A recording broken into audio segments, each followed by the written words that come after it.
So today we have Colin speaking on secondary cohomology operations. Well, thank you for coming, and thank you, Sarah, for letting me talk about secondary cohomology operations. Yeah, so before we start, caveat that this is like not original research, and it's also not new research. My advisor tells me like every meeting that like this field was popular before he joined grad school, and he's 80, so it's everything I'm going to talk about is like very, very old results. For today, I'm just going to write cohomology to mean mod 2 cohomology. And here's sort of the idea of these things. So the regular cohomology is a bunch of abelian groups, and that tells you some stuff about the space. You can do better if you think of these groups as being modules over the Steenrod algebra. Now you know a little bit more about your space. You can also have the action of Steenrod operations and things we'll define called secondary operations, and you get even more information about the space. You can keep adding like tertiary and quaternary, and I don't know the names of higher numbers of number, but higher and higher operations. And once you've added like every level of operations, I don't think this is a theorem, I don't know how you would phrase it, but you should basically have all the information about the stable homotopy type. So these things are simultaneously, they're sort of interpolating between Steenrod operations and like the entire stable homotopy type. So as you go higher and higher, you get more and more information, and they get harder and harder to compute. Yes. Oh, and also feel free to interrupt with questions at any point. I will probably not look at your faces too often because I get distracted, so I will not know if you're like raising your hand. Okay. So before we start, there's basically like one property that this entire theory depends on. And that says that you can define the suspension in this sort of infinity categorical way. I mean, we knew this property before we knew about infinity categories, but it's like a universal property topologically. And that says to map out of the suspension of a space. Can you guys see my mouse? Cool. To map out of the suspension of the space, it's the same as having a map from the original space and two chosen null homotopies. So this is true in spaces and spectra and pointed spaces and really basically anywhere. Like if you're calling something the suspension, it ought to have this property. And this is pretty easy to see pictorially. This is why I phrased it in the suspension way and not the loops way, so I could draw a picture. If we take this picture I made in Paint and we map this space X into a space Y, the corresponding map in the suspension going upwards is one of the null homotopies, and going downwards is the other null homotopy. So the idea that we're going to use this for today is if we have lots of null homotopies, we can get sort of interesting maps out of them. Okay. So before we do secondary operations, just a quick review of, primary or operations. And this corresponds from maps from HF2 to HF2 with some suspensions thrown in.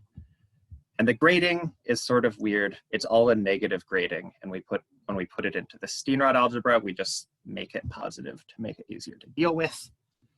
And these adem relations are sort of the entire, they generate all of the relations in this algebra.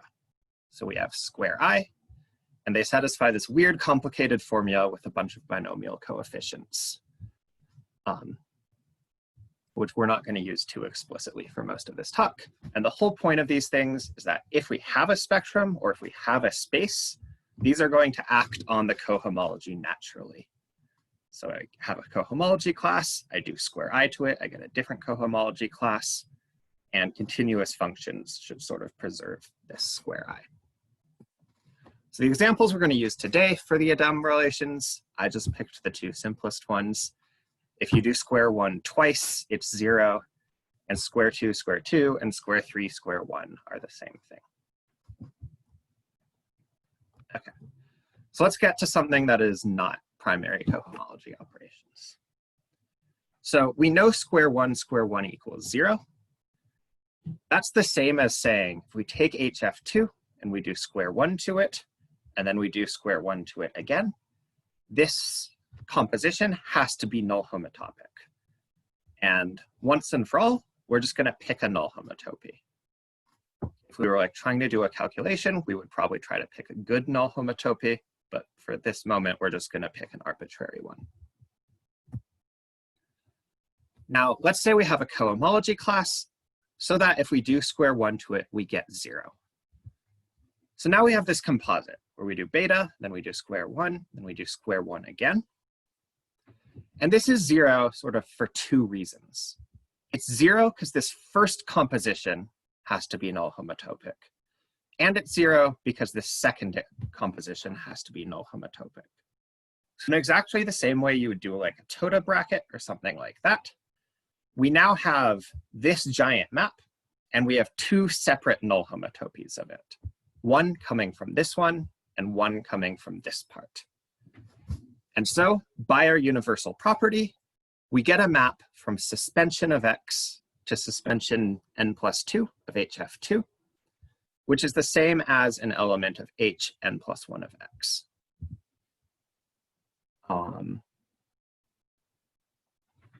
And there are some choices in it. Choosing this square 1, which null homotopy we picked was a choice we made ahead of time. The choice of the null homotopy of square 1 with beta, we did not choose ahead of time, so we get this indeterminacy. But at least modulo this subgroup, we end up with sort of a well-defined object. So the idea here, we can't define it for any cohomology class. We define it for a subset where square 1 equals 0, and the target is going to be a quotient modulo this thing. So we can do this in general. So if we have K1, K2, K3 being direct sums of suspensions of HF2, so these are going to represent some sort of sum of cohomology classes, and we have maps between them like this, we can pick a null homotopy and fix it. And then the secondary operation is going to act on something called beta. So beta being a map from x to k1. So it's just a bunch of cohomology classes. Maybe it's 1. Maybe you have to input a couple of them. So that f beta is null homotopic. And we end up doing exactly the same thing. We take beta fg. This is 0 because beta f is 0. That gives us 1 null homotopy. This is also 0 because fg is 0. That gives us a second null homotopy. So we end up with a map from suspension of x to k3. And once again, there's some indeterminacy. It is given by this. We're not going to use explicit formulas for the rest of the talk for the indeterminacy, so we don't really need to keep track of it at this point. But we do now get a well-defined map. So this secondary operation corresponds to this whole process. Start with something in sort of this kernel, end up with something in this maps from sigma x to k3, but we're really landing in a quotient because we had to make some choices along the way. So this depended on 2 choices. One choice is the null homotopy of f beta. That is part of the indeterminacy. The other choice is this null homotopy alpha. We aren't counting that as part of the indeterminacy. We fixed that choice ahead of time. If we had made different choices for that, it changes sort of the secondary operation by sums of primary operations. So it's not a huge deal, but I mean, indeterminacy is bad when you're doing computations because you have, I mean, it's more indeterminate. You have less things. So by fixing a null homotopy ahead of time, we lower this indeterminacy. So to do one more example, because I found at least I like looking at examples they mean more to me than just symbols. But we have this Adem relation, square 2 plus square 3 square 1 equals 0. That's because these two things are equal, and we're working mod 2. So this corresponds, we can rewrite this as a map of spectra. So we start with HF2, we do square 1 to it and end up here, and we do square 2 to it and end up here. And then we do square 3 to this thing and square 2 to this thing and add them together to end up here. So this total thing we've done is we've done square 2 plus square 3 square 1. And we know this is 0. So we can choose some null homotopy and end up with a secondary operation. I'm not going to describe the null homotopy, but if we pick a good one, we end up with something called phi 1, 1. So where is this defined? Well, it's defined on the kernel coming from this first map. So we need cohomology classes where square 1 of beta is 0 and square 2 of beta is also 0. And it ends up in some sort of quotient. It raises the degree by 3. And then these are sort of the choices we made along the way. So one nice thing about this is if we control our complex carefully, we can get rid of the indeterminacy, and we can also get rid of this, like, it's only defined on operations or on elements where certain operations vanish. So for instance, if we have a complex that only has cells in dimensions n and n plus 3 and nothing between there, then, well, square 1 and square 2 have to be 0 because they're ending up nowhere in a 0 group. And both of these indeterminacy pieces also have to be 0 because square 3 factors. So we end up with an actual homomorphism from hn of x to hn plus 3 of x. And this is sort of what you want to happen in most cases. You want, like, you have lots of indeterminacies and lots of restrictions because that's what the math says you have to have. But in the best cases where you're applying them, all of those things are going to vanish, and you just get something that looks kind of like a normal Steenrod operation. Sorry, can I ask a quick question? Yes. So I'm just a little confused. So it seems like the best you could possibly hope to recover from this is the two-added completion of x. How are these things seen, like the 3 torsion, for example? Yes. Sorry, when I said stable homotopy type, I should have said like stable homotopy type of the 2 localization or something like that. Oh, I see. Okay, thank you. You can do this whole story at odd primes and you can recover those pieces. But yeah, you're right. This is only seeing sort of the 2 things going on. So for the rest of this talk, basically what I want to do is list things I know how to do with Steenrod operations, look at cases where Steenrod operations don't work, and show that the secondary operations can work in those cases. So one of the basic first things people did with Steenrod operations was detecting maps of spheres. So how do we do this? We have some map of spheres. We just want to know if it's null homotopic or not. So the way we do this, we take its cofiber. So its cofiber will have homology sitting in dimensions n and n plus 1 now. So that doesn't tell you if the map is 0 or not, because if the map was 0, we would still have classes in those dimensions. So the abelian group doesn't see it, so we need some other way of distinguishing this cofiber from just a wedge of 2 spheres that we would get if the map was 0. How do we do this? Well, one way is we can take a cohomology operation and see if it acts on this cofiber. So really what we want is we take hn of CF and it maps to hm plus 1 of CF through this cohomology operation. And if it's an isomorphism, then we know our cofiber wasn't just a wedge of 2 spheres because those don't have interesting cohomology operations. Like if I just have 2 spheres separately, square 1 doesn't take this one to this one. They're just different things. And we can see a couple maps of spheres like this. So the degree 2 map from S1 to S1, its cofiber is RP2. And RP2 has this non-trivial square 1 action because, I mean, in that dimension, it's just the cut product, and the ring RP2 is generated by one thing under cut products. Similarly, if we have the hot fibration, we get CP2, and that's detected by square 2.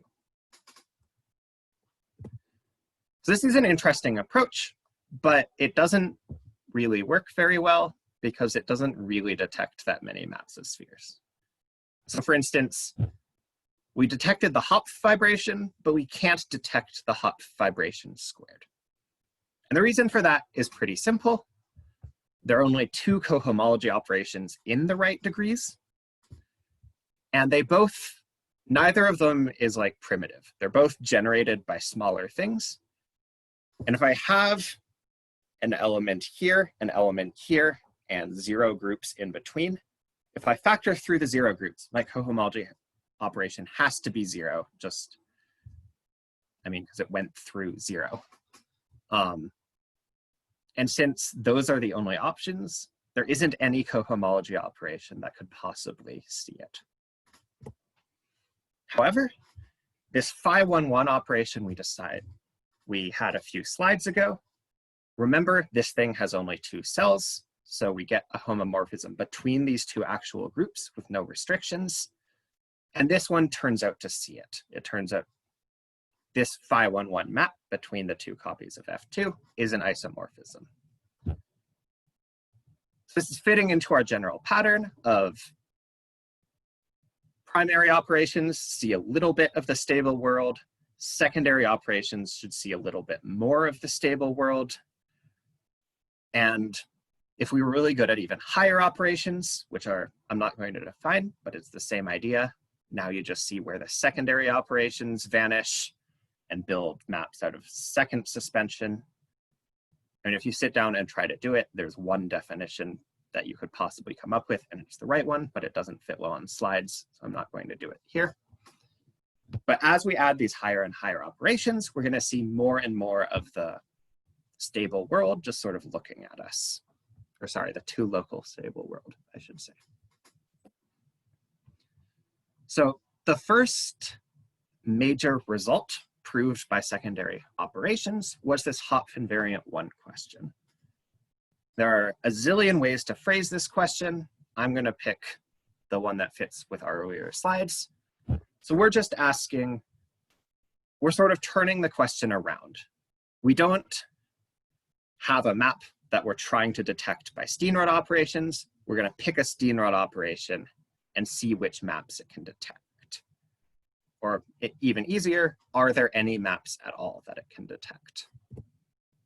So we've seen square 1 and square 2 detect things. With more work, square 4 and square 8 detect these maps in HP2 and OP2, which honestly I've never used, so I don't really have any intuition for what these spaces are, but they're the same thing where the cut square of the middle thing is the top thing. So Whitehead managed to show that if n is bigger than 2, n has to be divisible by 4. And that was just kind of like a weirdly specific argument. There's not that much insight for us, so we're going to ignore his argument. Dem showed 2 years later, n has to be a power of 2. And then Adams in 1958 finally showed that n has to be 1, 2, 4, or 8. And so, I mean, I'm sure you have seen applications of this that I have not seen because they seem to be everywhere. But the one I like the most is that not very many spheres are H spaces. It's only S0, S1, S3, and S7. So we're going to look at Adam's proof, and then we're going to see that Adams's proof is exactly the same, but now with secondary operations instead of primary operations. So Adam's approach, we're going to do it by contradiction. So we're going to pick any n that isn't a power of 2. And we have this horrible looking Adam relation.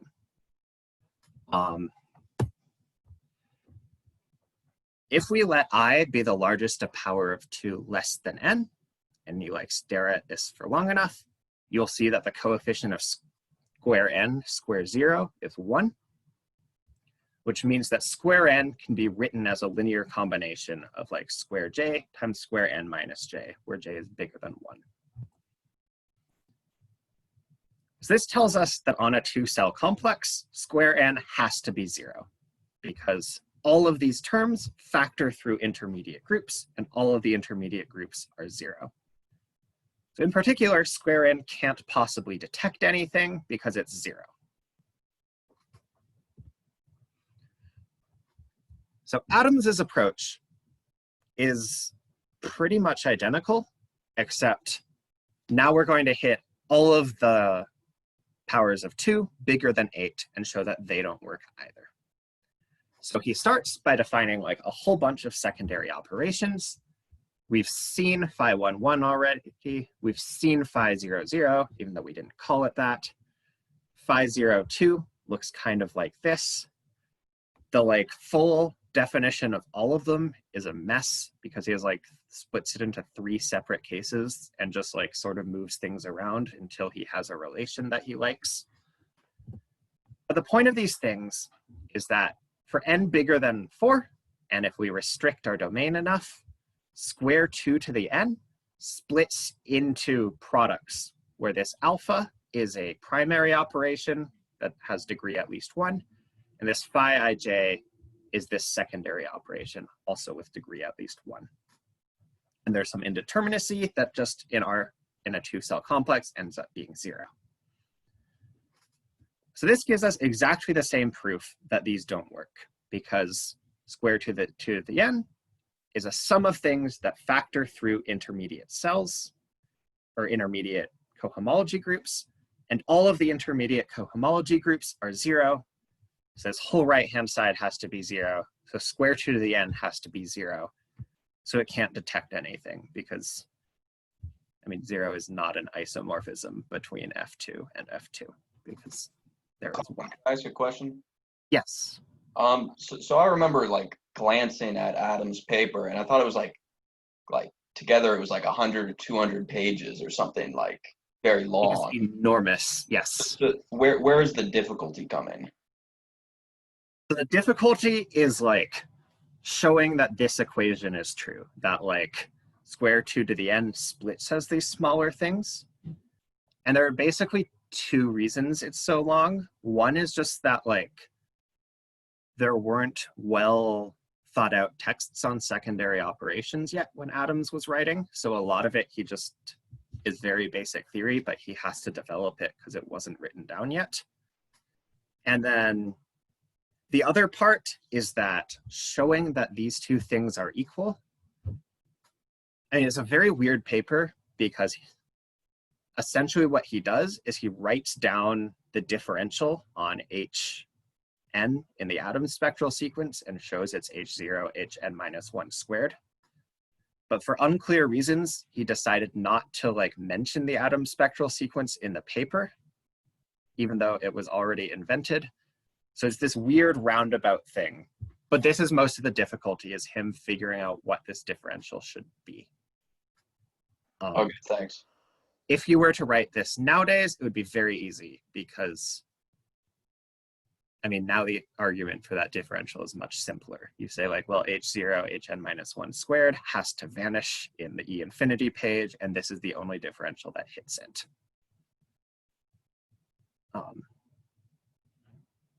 Yeah, that helps.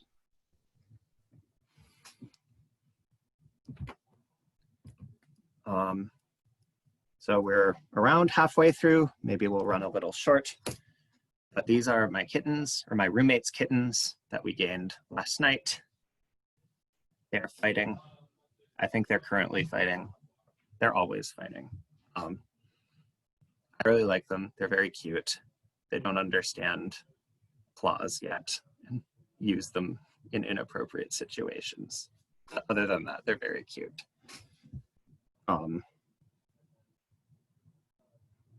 Yeah, are there any questions before we move on? I just have a quick question. Yes. This is just about, I wonder if, have you seen the really slick subsequent Adams-Atiyah K-theory argument for the Hopf invariant 1 problem? I have looked at it. I don't know it in detail. But yes, that is worth mentioning, that like this proof was the original proof. And I think it's a slightly more intuitive proof, but the other proof is definitely a lot faster and easier. This is part of why secondary operations sort of fell out of fashion, because people found that the arguments with K-theory were a lot shorter. Yeah, I mean, this isn't really relevant. If you want, we can nerd out about it afterwards in the breakout room. All right, sounds good. I have a question. Yes. I think I just got a little confused at some point. So, so this shows that the Steenrod squares are 0 on these things, but why does that imply the Hopf invariant 1 problem? Depends on your question about, or sorry, on your definition of the Hopf invariant 1 problem. If we're using, I'm sorry, I missed that. Okay. Okay. So yeah, okay. Thank you. There are other ways to phrase this problem, but I went with the one that required me to define the fewest number of things in addition to what I also wanted to talk about. Cool. So the next thing I want to talk about is the atom spectral sequence. And this is how I think about the atom spectral sequence. I'm not going to say it's like the right way, but since I'm talking, we're going to talk about the way I like it. So if we have our spectrum HF2, we can take endomorphisms of this. And this is going to be maybe not totally canonically, but it's going to at least be homotopy equivalent to a direct sum of a bunch of copies of HF2 indexed by the Steenrod algebra, but like the gradings are negative. So we can think of this as like a spectrified version of the Steenrod algebra. And if we have a free resolution of F2 by copies of the Steenrod algebra, we get basically for free a resolution of HF2 by copies of end HF2. It's literally for free because all of these things are HF2 modules, so we can just think of them as being chain complexes, and we just get this. So one thing we do with free resolutions is we compute X with them. So we can compute X in sort of a spectra-ish way. So we're going to do HOM over our spectrified Steenrod algebra of maps into HF2. And this, there's also sort of a condition you have to check. We obtain a nice sequence that starts with the 2 local sphere, and then is just a bunch of copies of HF2 mapping to each other by Steenrod operations. And the suspensions here correspond to the suspensions here, but negative. So it turns out phrasing this is an exact chain complex is like not totally trivial in maps of spectra instead of maps of abelian groups. But essentially what this ends up saying is that S02 is equal to the fiber of the map from HF2 to the fiber of the map from the second thing into the fiber of the map from the third thing into the fiber. So it's just this sort of like infinitely long going fiber. You can also phrase it as a cofiber, but then you need more suspensions and it's harder. Maybe not harder, but harder to fit in one line in the slide. So if we wanted to be sort of perverse about it, we could write that the 2 local sphere is X'd over the spectrified Steenrod algebra of HF2 with HF2. And this should be, and this should look familiar. This is exactly the E2 page of the atom spectral sequence, except I've replaced these abelian groups with spectra representing them. As rings, not abelian groups. In any case, So this is then the question. How do we approximate the homotopy groups of this giant sequence of vibrations? So here's the worst possible way.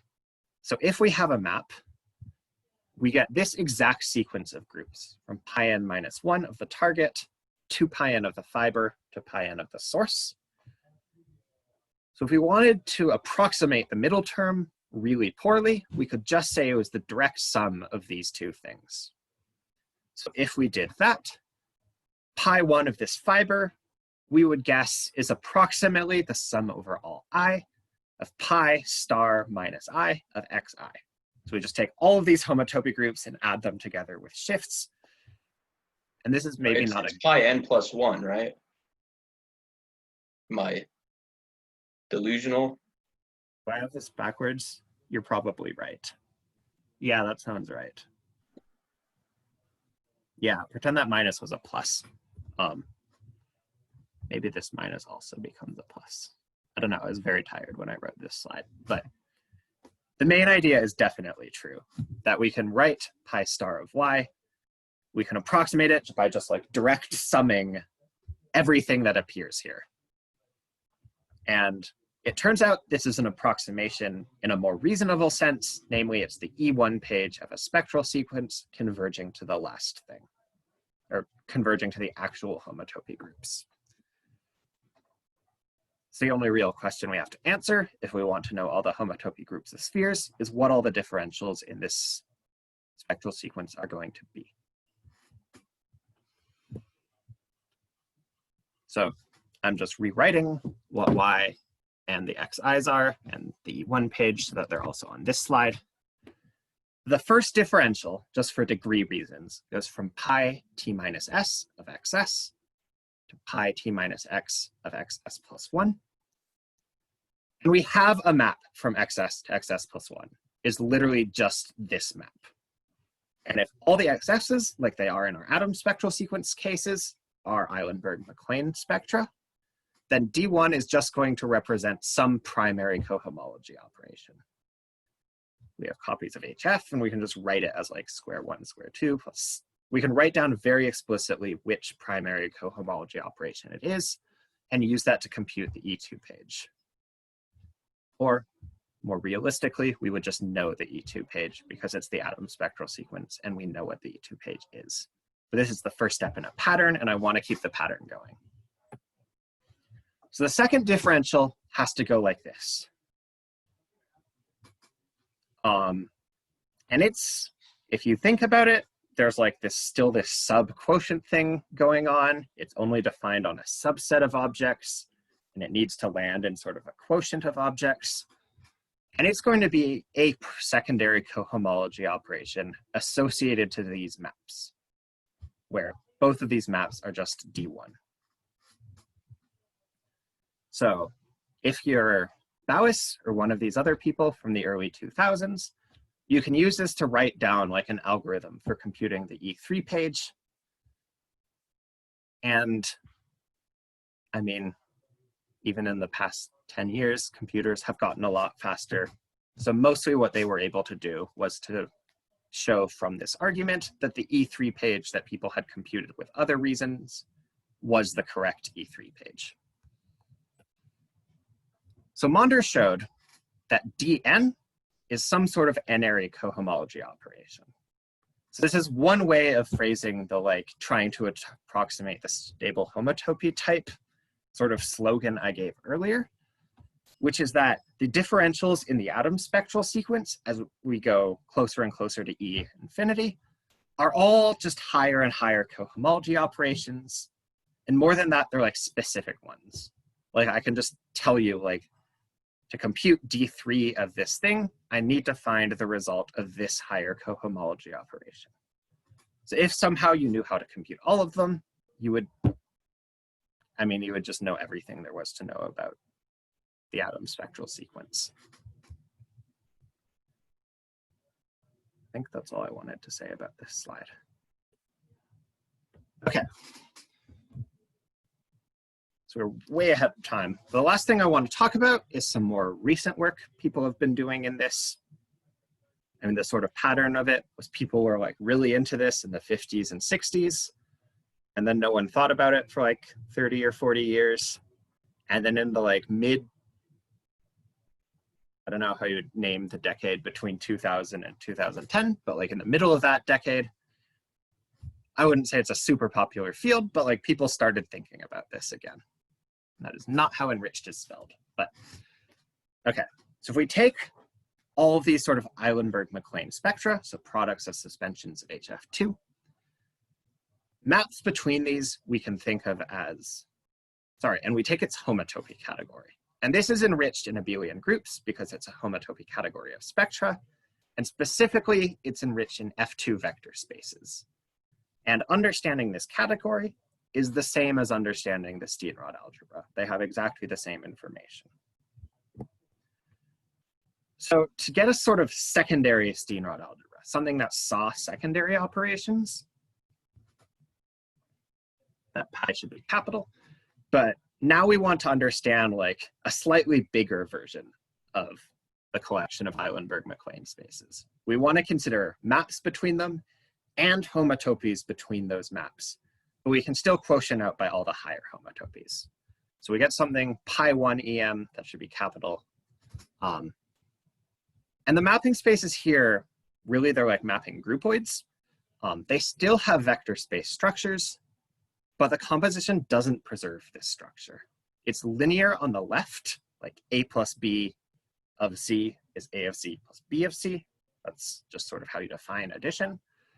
But right linearity is no longer true. It's only true up to homotopy. And this is like, I don't know, if you read any paper on these from like now back into like the 60s and 50s, this is just the thing people complain about. It like makes all the calculations hard to do because, I mean, what are you gonna do with a product that doesn't have the distributive property? It's not great. So in the secondary operation case, we do end up with this theorem. I'm attributing it to like 4 collections of people because I just sort of combined their theorems into one theorem, but they each did different things. But the point is it's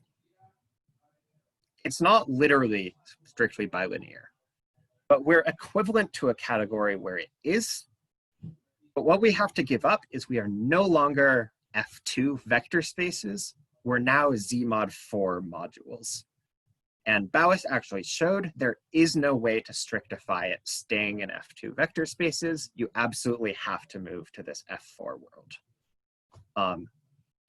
So this is part of their theorem that like you can get in sort of an actual algebraic gadget where things are bilinear and homomorphisms and all of that. Once you go to Z mod 4. The other part of their theorem is that you can do this explicitly. So this is partly due to Bowis, but then NASA has sort of the first explicit one that you can like write down on your one piece of paper and understand what's going on. So you can do this explicitly enough to compute the Adams E3 page. You can just look at all secondary cohomology operations and know what they are and know how to compute this thing.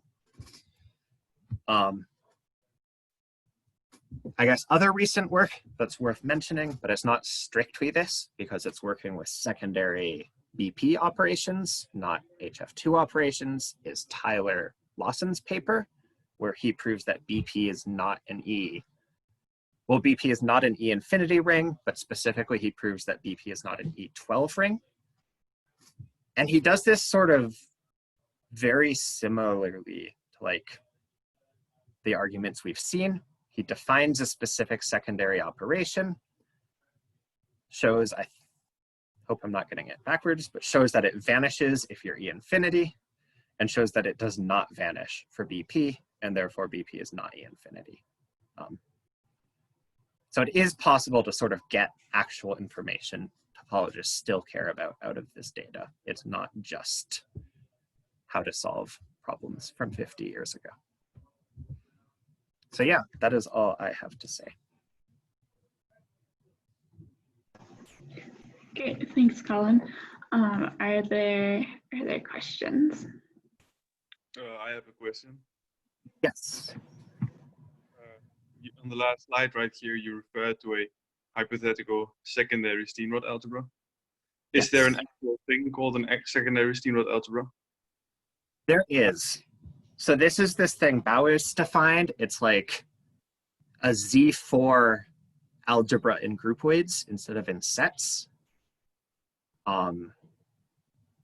I thought about writing it down on this slide, but it's just really big and there are a lot of formulas.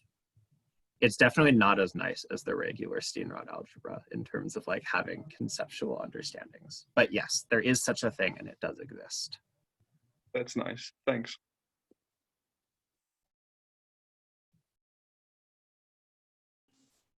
Hi, Colin. Hi. Can you go back to the slide that has the stuff about the secondary stuff about sorry, the stuff about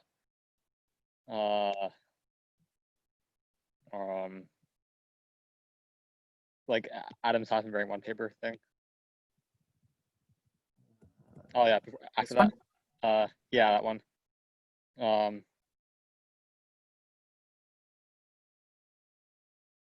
Oh, never mind. Okay, I think I'm okay. Cool. I was confused momentarily because like I was thinking that well secondary operations detect a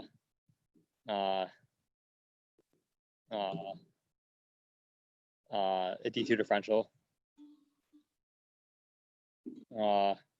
And this is looking like a D1 differential, but no, it isn't. Okay. Right. Okay. Okay. So the fact that this detects a D2 differential is not totally clear from this case. Yeah. It's sort of a factorization of a bigger thing that this specific formula appears in.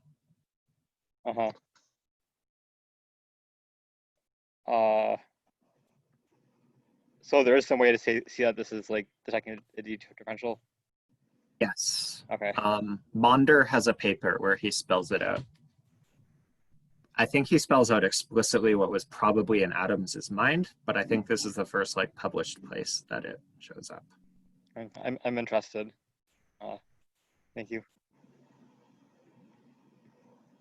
I have a couple questions. Yes. So first of all, on your last slide, is there some generalization of this theorem for secondary cohomological operations for generalized cohomology theory? Oh, for generalized homology theory. I mean, just to explain how this Witt vectors appears here and what I have to place instead of it. You mean like the Z mod 4? Yeah. So with Bowis and Franklin's work for basically anything, you can get a strictly bilinear thing that's enriched in Z. Over Z. Yeah. The Z mod 4 you're able to do as long as the mapping space is started out being Z mod P, or yeah, so for any Z mod P, you can't really do Z mod P, but you can do Z mod P squared. Yeah. I don't know if you start with a different ring what happens, but you can definitely do it over Z. It's managed something by something like a Bockstedt operation. Oh, you're right. It does sound like that. I haven't thought if there's a literal connection. There's not one that like appears in the proof. They're pretty different, but I imagine there might be a connection other ways. Yeah. Actually, just like I'm saying, it's just like a buzzword. Probably what I'm saying has no any sense. Okay. Yes, and another question is the following. So on stable homotopy groups, you can define something like a filtration by which classes can be detected by which level of cohomological operation, which is basically the same as Adams filtration. Yes. Now, so for different cohomology theory, I have different Adams filtrations on the same object, basically. Can I predict how these two filtrations can be connected? Sorry, can you repeat that? So on the same object, I have two filtrations coming from different cohomological theory. Is it possible in some cases to predict how these two filtrations can be connected to each other? I see. I mean, I suspect the answer is probably yes, with something to do with maps you build between the spectra representing the cohomology theories, but I can't say I know that. No, my motivation is a Hopf problem of invariant one, because where you have something which detected by secondary cohomological operation, one class, but for key theory it's basically for proving that you use something like only first cohomology, only primary cohomological operations, I think. Yes, you're right. So I think there is some shift, or maybe I'm where. I guess I would be interested if there is, but I do not know.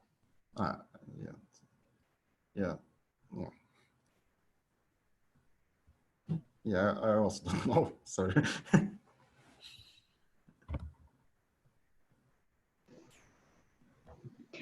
Any other questions for Colin? I have two, if that's all right. So I'm sorry, my internet was cutting out. So I think Nikolai might have asked something about this. And if you did, you can just tell me to look at the recording. But this Zmod 4, my impression is that a lot of the times when this comes up, it's really because multiplication by 2 on S mod 2 is not 0 or not null homotopic. Is that sort of where this is coming from? So it actually comes very explicitly, at least in the Bowis-Franklin version of the proof, which is that when they try to build, the issue is entirely, can you build a map from something actually enriched in, or sorry, actually in algebra over F2 or Z mod 4 into the thing you started with? And basically because it's a groupoid, all of the edges have 2 vertices, and to get both of the vertices to vanish, you need to multiply by 4, because 2 of them will make this one vanish and 2 of them will make this one vanish. I see. And if you don't do that, I mean, the map that you write down that should exist just doesn't exist. Okay. Great, thanks. And then my second question is, have people thought about these connections with the atom spectral sequence for like the real motivic atom spectral sequence, or just in the motivic case in general? I mean, I don't see why any of this wouldn't be true off the top of my head, but I don't know motivic theory that well, so there could well be an issue for it. So I don't know if it's written up somewhere, but that's my ignorance, I think, not a statement of what the motivic papers are like. Okay, thanks.